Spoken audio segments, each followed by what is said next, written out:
So in this segment, we're going to be dunking on the Telegraph once again, one of our favourite pastimes, it seems, which it says, "Cheers, cheaper Sauvignon Blanc as UK and New Zealand sign post Brexit trade deal." We're going to talk about why, on this stuff, you're not going to save money because of dishy wishy, but hailing 20 pence off a bottle of wine that normally costs £10.80. Somewhere around there. I saw some Sauvignon Blanc, New Zealand, was about £10. So, are these savings going to be passed on to the consumer? Definitely not. You can talk about economics about I think it's called the rocket and feather effect. When prices go up, they shoot up like a rocket, but when they come down, they fall down like a feather. And so, do you think that 20 pence savings can be passed on to consumers? No. So shoppers in Britain will enjoy wine after a post-Brexit, or enjoy cheaper wine after post-Brexit trade deal with New Zealand was signed on Monday.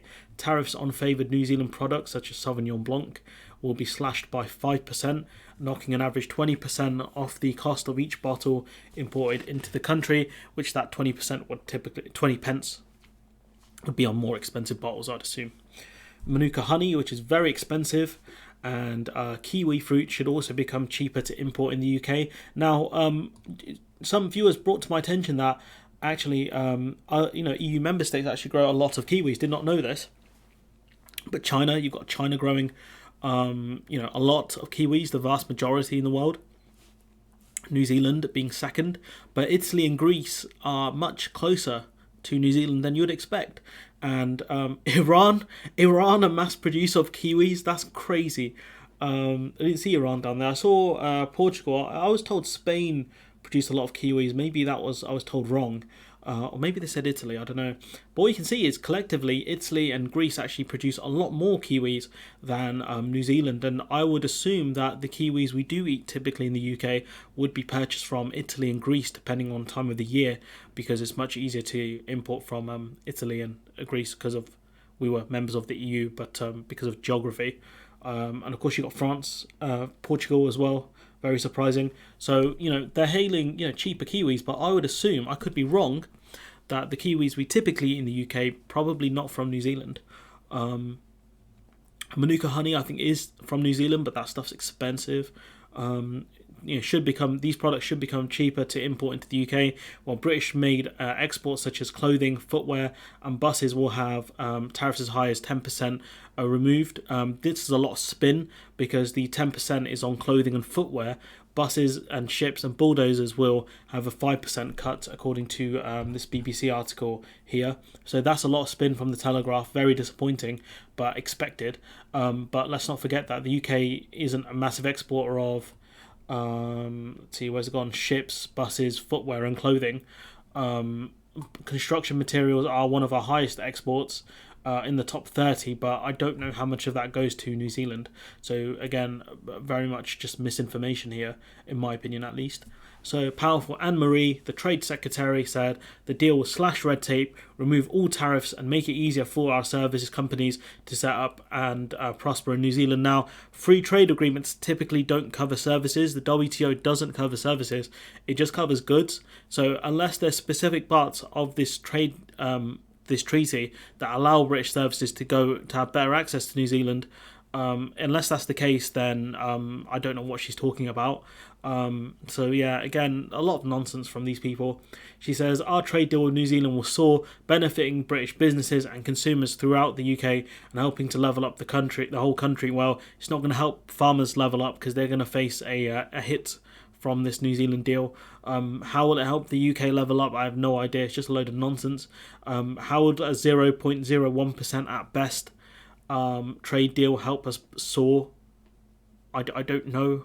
It might have a soar effect on British farmers and people that work in the agri-food industry as a whole, but it won't help us soar in the sky. More give us a soar mark where people's money used to be. That was terrible. Moving on. The deal, agreed in principle in October, will also benefit British lawyers and architects who will be able to work in New Zealand more easily. So I'm assuming that it must have some bits in the trade agreement must cover services, but how many British lawyers are going to go to New Zealand where they have a different set of rules and laws where you may have to retrain or redo the bar or whatever they have in New Zealand?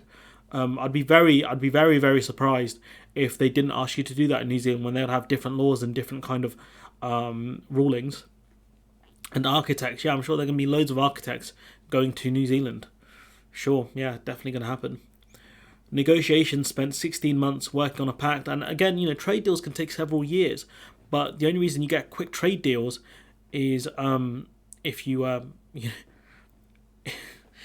if you give in to the other side's trade demands, really, which is expected to deliver an £800 million boost to the economy. So that sounds like a big number, but I think that's 0.01%. It's nothing. So yeah, and worst case scenario, it can do minus 0.01%. So if that figure there, the 800 million, comes from the 0.01% figure that's been touted, could it do minus 800 million to our economy? I don't know, but 800 million pounds to the UK economy is pocket change, especially compared to what we lost with EU trade. We'll scrutinise the deal and hold the government to account, so this will be opposition parties. So almost 6,000 smaller businesses will find it easier to break into the New Zealand market as the amount of customs red tape is slashed. That's great, but how much harder is it for small to medium enterprises in Britain to access our largest export market, which is the EU? It's impacted a lot of them with I think around half of them surveyed saying they're having a lot of problems and questioning whether it's even worth continuing to trade with the EU because of the cost of customs and other things, which they will still face when exporting to New Zealand. British farmers have raised concerns over the impact that cheaper exports from New Zealand, such as lamb, will have on their industry. An impact assessment published by the government, the government have said it could have a £150 million hit from the agreement. So that's the agriculture and other food-related sectors. So it could impact manufacturing and other things if we start importing, ready meals and things like that from New Zealand. The overall deal was forecast to deliver an economic gain of between 0.02% and 0.03% by 2035, a total of £12 per person, which is a joke. Most of these estimates have I think it's around a 0.03% margin of error, so literally could add nothing to our economy, so we might not even get £12 per person. And, that's mythological anyways, because trickle-down economics doesn't work. Just because the economy grows by 1 or 2% doesn't mean that people are going to benefit massively from it. Nick Thomas Simmons, Labour Shadow Trade Secretary, said Labour is supportive of a free trade deal with New Zealand that supports jobs, businesses and livelihoods, promotes UK interests and increases exports. And this is where Labour and the Lib Dems can really kind of hone in on the Tories' weakness and talk about how the Tories have sold out British businesses via their trade deals, and what the opposition parties will do is secure trade deals with other countries that will help British exporters and not put them at jeopardy. We will scrutinise the deal, hold the government to account on the promises that have been made, especially with farming and the agricultural sector.